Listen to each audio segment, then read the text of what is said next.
你有看过这张照片吗？你觉得照片里面的裙子是什么颜色呢？在前几年这个问题引发了网络热议，把网友分成了蓝白两派互相比战。那到底为什么同一张照片、同一件裙子，有人看得到蓝色，有人却看不到呢？今天就让我们一起聊聊超级神秘的蓝色吧。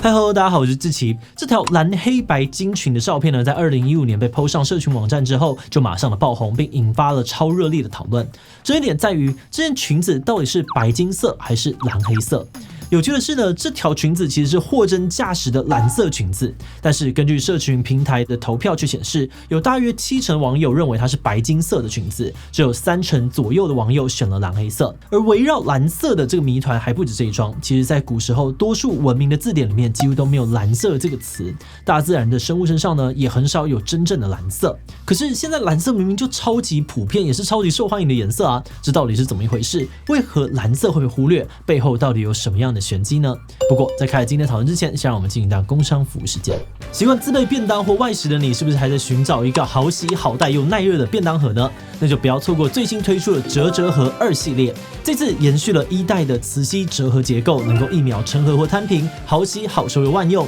当便当、餐盘或餐碗都 OK。同时还推出了分层隔板、防漏酱料盒、便携提袋等等多种实用配件。材质上，盒身除了采用耐热的食品级矽胶以及防胃抗菌的银离子配方，2代功能更是全面升级，使用特殊处理的磁铁，让你可以微波使用。现在上嘖嘖募资不仅有最高63折的早鸟优惠，输入优惠码莎莎77还能够再折40元，赶快点击资讯连结前往赞助或追踪官方社群，掌握最新资讯吧。我们先来看看这条引发网络热议的裙子究竟为什么会让大家分成蓝白两派。神经科学家给出的答案呢，叫做色彩恒常性，意思是指我们的大脑会自动的调整我们看到的颜色，滤掉环境的影响。所以一件物体呢，就算在各式各样的光源下面出现，我们还是可以辨识它原本的颜色。比如说呢，今天如果有一颗白色的鸡蛋，我们把它拿到淡淡的红色光源下，通常也不会看到一颗红蛋，而是依然会看见一颗白色鸡蛋。那简单来说，这就有点类似于我们大脑有一个内建的自动白平衡机制，这个校准功能呢，可以让我们依照环境自动的去除掉物体表面反射的色光，从而看见更自然的颜色。不对啊，那既然大家都有内建白平衡机制，为什么又会分成两派呢？有分析认为这一来可能跟大家看到这张照片时使用的萤幕、周遭环境的光源有关；二来也可能是因为每个人的大脑在分析环境资讯的时候做出了不同的判断。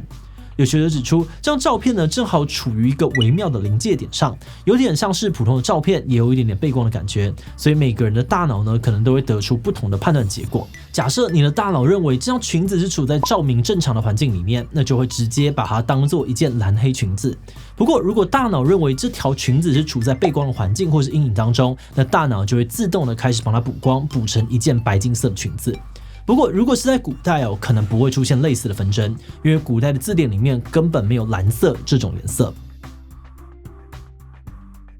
有研究显示，在大部分语言的发展当中，都是先出现用来形容黑色、白色的词，然后呢是红色、绿色、黄色等等。至于形容蓝色的词汇呢，多半都是到了比较后来才出现。所以在世界各地的古代语言当中，几乎都没有一个专门的字可以用来形容蓝色，而是用其他的方式去形容应该要是蓝色的东西。比如古希腊作家荷马的著名史诗《伊利亚德》跟《奥德赛》当中提到过黑色、白色、红色、黄色、绿色等等的颜色，但就是蓝色一次都没有出现过。而在描述海的时候呢，他还是用像葡萄酒般的黑色来形容，而不是深蓝色。此外，在古印度史诗、希伯来圣经原文、古代的中国文献等等，也几乎没有找到跟蓝色有关的叙述。人类学家在研究新几内亚的原住民时呢，也发现他们会将天空说成黑色，或是脏的跟水一样的颜色。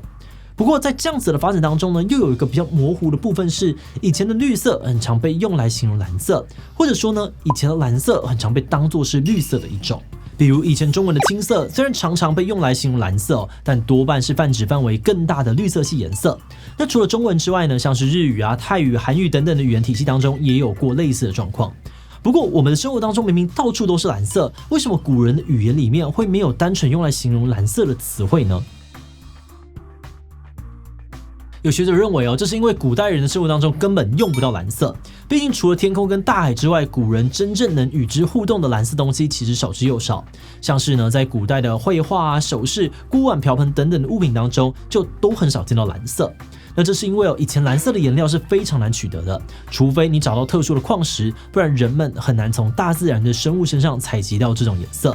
以植物来说，虽然可以透过花青素来产生蓝色，但根据统计，大概只有 5% 的花会是蓝的，绝大多数呢还是以红色跟黄色居多。而在动物身上，蓝色就更稀有了。除了蓝箭毒蛙等等的少数动物之外呢，绝大部分的动物都无法自行的制造蓝色色素，再加上蓝色的植物也很少，它们也很难透过进食的方式摄取蓝色色素，转化成自己的颜色。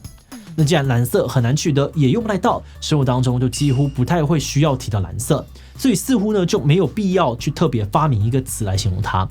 不过这边可能会有人疑惑，除了蓝箭毒蛙之外，应该还有不少带有蓝色的动物吧？像是蓝闪蝶啊、孔雀啊、五色鸟等等，不就是吗？但其实这些动物身上根本就没有蓝色的色素。蓝闪蝶啊、孔雀、五色鸟等等的动物身上呢，之所以会呈现出蓝色，其实是借由特殊的物理结构所创造出来的一种蓝色假象。那要解释这个神奇的状况呢，就要从颜色的形成说起。一般来说，我们看见一个颜色，代表光在照到那个物体的时候，物体本身拥有色素呢，会吸收掉某些波长的光，只反射出其余波长的光，而呈现出一个特定的色彩。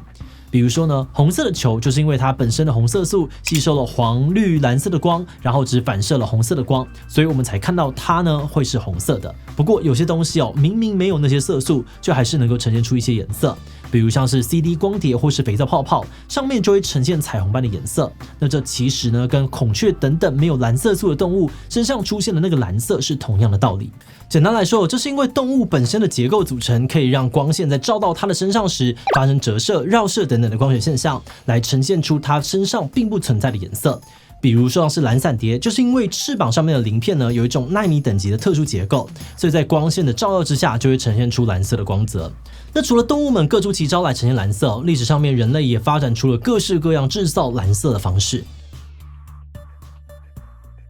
古代的世界第一个着色稳定的蓝色颜料是取自一种叫做青金石的蓝色宝石。古埃及人呢会用这种宝石装饰法老的墓穴，据说呢埃及艳后的蓝色眼影也是用它制成的。不过这种宝石非常的昂贵所以后来呢埃及人就利用了碳酸钙、石英再加上铜化合物呢还有碱性物质一起烧制，发明出了蓝色颜料。而这也是目前世界上面已知最早的人工合成颜料，又被称之为是埃及蓝。根据历史的记载呢，埃及蓝曾经一度传播到庞贝啊、雅典等等的欧洲城市。不过它的制作技术后来一度失传，也让蓝色始终处于稀缺状态。而到了中世纪的欧洲，蓝色也因为稀缺而变得越来越珍贵。在文艺复兴时期呢，蓝色颜料甚至可能比黄金还要贵，所以蓝色多半只用于神圣的宗教绘画上面，比如圣母玛利亚身上穿的这个袍子就常常是用蓝色颜料绘制的。那除了欧洲之外呢，在中国啊、美洲等等的地方，以前也都用重金属、矿物或是植物萃取物制成的蓝色颜料，但数量依旧非常的稀少，很难取得，有的甚至还有毒。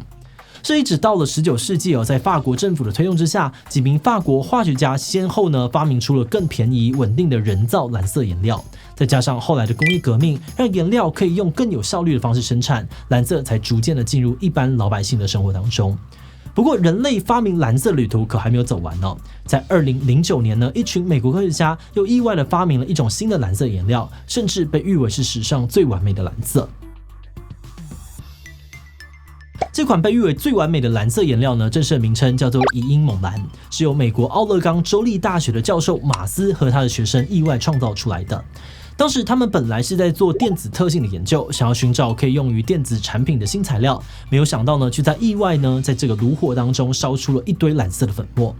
而以英锰蓝呢，之所以被称为是最完美的蓝色，是因为它独特的晶体结构只会吸收红色跟绿色波长的光线，并反射出其余的蓝光，所以呢，几乎没有其他的颜色干扰，可以说是超蓝超正统的纯蓝色。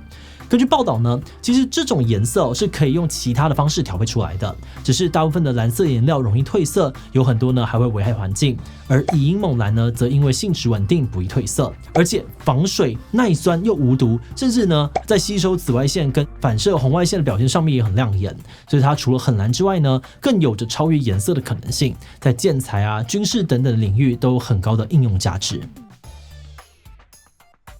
以现代人的眼光来说呢，蓝色根本没有什么稀奇的。但仔细想想，我们平常会接触到这么多蓝色，确实很多都是近代的产物。古人会接触到蓝色呢，真的几乎只有天空、海洋、湖泊了。而且，如果是生活在内陆的古人，可能就只剩天空了。所以对于古人来说呢，蓝色真的是很珍贵神圣的存在。不仅在很多的文明当中，蓝色都是贵族或是宗教的专利。据说在古代中国呢，用来制作蓝色颜料的重金属，还曾经被拿来做成长生不老药，结果害很多的皇帝中毒过世。那我们觉得蛮有趣的一点是，古代蓝色很神圣的印象呢，就跟古人生活当中会接触到的蓝色一样，是自然形成的产物。那相较之下，现代人对于蓝色的印象呢，很多时候则是跟现代的蓝色产物一样，是人为制造的结果。比方说，蓝色是男生的颜色，这个印象呢，其实是2战之后美国百货业者为了赚钱，打出了女孩穿粉红色、男孩穿蓝色的行销手段才形塑出来的。